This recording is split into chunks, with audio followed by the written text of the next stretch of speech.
سەبارەت بە شنگال لە دوای هاتنی چەتەکانی داعش لە ساڵی 2014 ڕوبەڕووی جینۆسایدکردن و قەتڵ و عامەکی زۆر ناخۆش بوونەوە بەداخەوە لەو کاتەدا ئەوە خێزانەی کە خۆیان بە خاوەنی شنگال دەزانی حێز عراقیەکان و هێزەکانی تریش شنگالیان چۆر کرد ڕوبەڕووی کارەساتی ئینسانی زۆر گەورە بوونەوە بۆی ئەوان هەستان بە دروستکردنیشی هێزێک لە ناو خۆیان بۆ خۆبەڕێوە بردن و توانیان تا ڕادێکی زۆر سەرکەوتوو بن وەگەر ئێستا هەر هەوڵێکەبی بۆ هەڵۆشانەوەی هێزانە بێوجدانێکی گەورەیە لەبەرەوەی ئەو هێزانە ژۆک و هەر هێزێکی تر لە هەرێمی کوردستان و هێزە عراقیەکان مافی ئەویان هەیە خۆیان بەڕێوە بەرن ئەگەر بۆ ئەوان ڕەوا بێ بۆ ئەوانیش ڕەوایە بێگومان هەر تەداخولێکی دەرەکی ژوەکو توی چەند وڵاتانیشتر ناقانونی و لەبەرەوەی شنگال بەشێکە لە خاچی عراق و سیادەی خۆی هەیە بە دەستور مافی عراق سەروەری عراق پارێزراوە بۆیە پێویستە بە هەمومان وەڕای گشتی هاوکاری شنگال بکەن و پشتگیری لەو هێزانە بکەن و حکوومەتی هەرێمی کوردستان و حکوومەتی ناوەندیش بتوانن لە ڕووی ئینسانی و لە ڕووی مادی و معنەویەوە جارێکتر شنگال ئاوەدام بکەنەوە و هەوڵی هەستانەوەی بدەن لەبەرەوەی ئەوان تاکە ناوچەند لە کوردستان لە عێراق بۆ شێ وێران کرابن پێویستە بەجددی ئەوڕیان لێ بدرێتەوە پەیوەندی بە تورکیاوە هەیە بەشێکی پەیوەندی بە منافەسەی حکوومەتی هەرێم و بەغداوە هەیە پەیوەندی بۆ ململانە سیاسی هەیە کە لە نێوانە و هێزانەدا دروست بووە و پەیوەندی بە پەکەکە و پەیوەندی هێزەکانی باشوورەوە هەیە نایان هەوێ بە شێوەیەکی باش خۆیان بەڕێوە بەرن مەسەلەکە منافەسی سیاسیە و زۆر جاریش پەیوەندی دیبلۆماسی بینی حکوومەتی عراق و حکوومەتی هەرێم و لەگەڵ حکوومەتی تورکیایە ساڵی 2014 کە چەتەکانی داعش هێرشیان کردە سەر برایانی ئێزدیمان لە شنگال تاکە هێز کە پارێزگاری لەیان کرد هێزی پەکەکە و بە فکرە جوانەکەی ڕێبەر ئاپۆ و دوای ئەم جینۆسایدەش هێزی برایانی شنگال هێزشان بە ناوی یە بەشە دروست کرد کە توانیان خۆیان خاوەندارەتی ئەم هێزە بکەن و نەهێڵن دووبارە بکەونە ژێر جینۆساید و هێرشە درەندانەکانی دوژمنان و داواش لە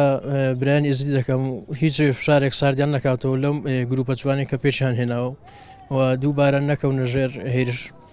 و باش چونکە بکەونە ژێر چنجی هەر لایەنێک ڕەنگە نەتوانن وەکو ئێستان بێ بکرێ و بەجێیان بێڵن و هیوادارم ڕێز لە شنگال و برانی ئێزدیمان بگرن بەداخەوە لەلایەن تورکیاوە پارتی و هەم حکوومەتی عێراقیش کە بەکاریان دێنێ وەک وەسیلەیەک بۆ گرتنی شنگال و هێرشکردن سەر شنگال دووبارە بۆ جینۆسایدکردنیان بە بیانوی پەکەکە و برایان بن هیوادارم خەڵک لەو ڕاستیە تێ بگات و بەرەنگاریان بێتەوە و نەتوانن بە ئاسانی ئەو مەرامە و ئەو فکریان هەیە تطبیقکەن وەکو هەرێمی کوردستان ئەوانیش مافی بخوانێ خۆیان بەڕێوە برن بەم گروپەی کە پێشیان هێناوە بە ناوی یەپەشە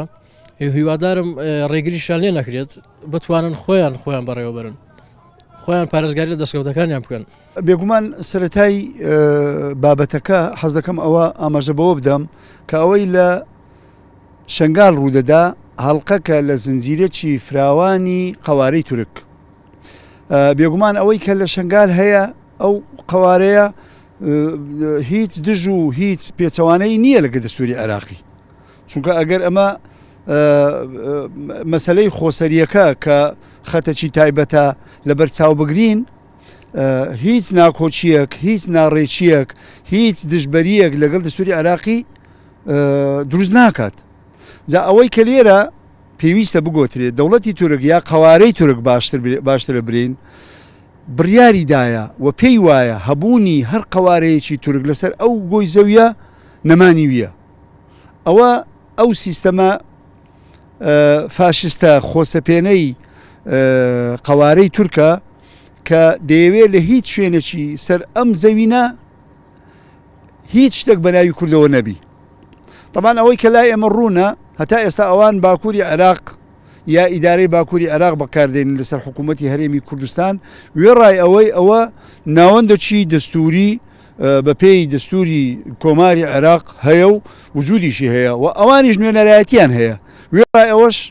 دێن نکوڵی لێ دەکەن جا ئەوەی کە لە شنگال ڕوودەدا ئەوەی کە لەو شنگال لەو ڕۆژانە ڕوودەدا بەشێکە لەو پیلانجێڕیەی تورکی کە دژ بە هەموو قەوارەیەکی کووردە لە هەر جێیە کە هەبی تورک ئەوە نییە برێ ئەوە باشە و ئەوە خراپە نە لە لای تورک کوردی مردی قبول کرایە کە کورد هەبی یعنی ئەو قبوری نییە دەمینێتەوە برێن ئایا شنگال ئێزیدیەکان کە بە پێی ڕووداوەکانی مێژووەوەی کە دەیبینین هەتا ئێستا 74 فەرمانیان بەسەرداهاتیە یعنی 74 جار هەوڵی سڕینەوەیان درایە جا لێرە مافی خۆیانە قوارەی خۆیان هەبی مافی خۆیانە کیانی خۆیان هەبی مافی خۆیانە ئیدارەی خۆیان بە خۆیان بدەن لەبەر ئەوەی بتوانن بە خۆیان بە هێزی خۆیان بەو هێزەی کە دەتوانی ئەوان بپارێزی خۆیان بپارێزن یعنی بە معنایەکی ورتر ئێزید خان پێویستی بە هێزێکی تایبەت بە خۆیان هەیە کە لە نەمان و لە سڕینەوە بیان پارێزی جا ئەوەی کە جێی سەرنجە لێرە دەوڵەتی عێراقی با بڵێن دەوڵەتی عێراقی نەک حکوومەتی دەوڵەت سیستەمەکە بەڕێوە دەبا سیاسی سیستەمەکەدا دەڕێژی دەوڵەتی عێراق وەکو شتێکی ناچارکراو یا لە ژێر فشار یا لە ژێر هەڕەشەی دەوڵەتی تورک ئەوە دەکا ئەگەر نا عێراق ئەمن بەڕێی من پێم وانە عێراق بستە بەر ئەو خەتەرە و ئەو ترسناچەی کە ئێستا لەسەر شنگال هەیە دەبینێتەوە پارتی لای من بڕیاریدایە وەکو تورک نێری لە هیچ جێ کورد ساحبی قوارەی خۆی بی شنگال هاوکاری و پشتیوانی بە سەربازی لێ بکرێ ئەگەر نا بێنە جادەکان بێنە شەقامەکان هاوار بکەن لە ڕێی ڕێکخراوە نێودەوڵەتیەکان لە ڕێی داواکاری جێبەجێکردنی بەندەکانی دەستوری عێراقی هەموو پشگیرێکیان بکرێ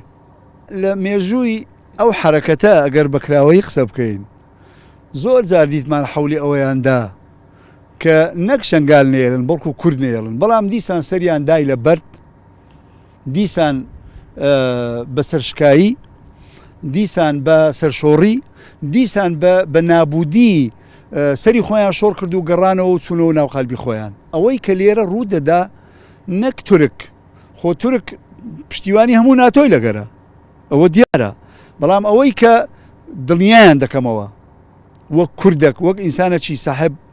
شخصیت و کەرامەت دڵنیایان دەکەمەوە کە ئەو خەیاڵە خاوە بەردەن بگەڕێنەوە سەر عەقڵ بگەڕێنەوە سەر مافی ئینسان و بگەڕێنەوە سەر ئەخلاق واز لەو فکرە بینن هەم ئەوانەی لێرە هەم ئەوە دەوڵەتی تورکیش قوارەی تورکیش ئستاتۆی شنگال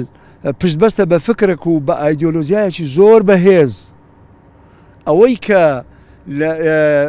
کە داوایان لێ دەکەم ئەوە لە بیرکەن ئەگەر نا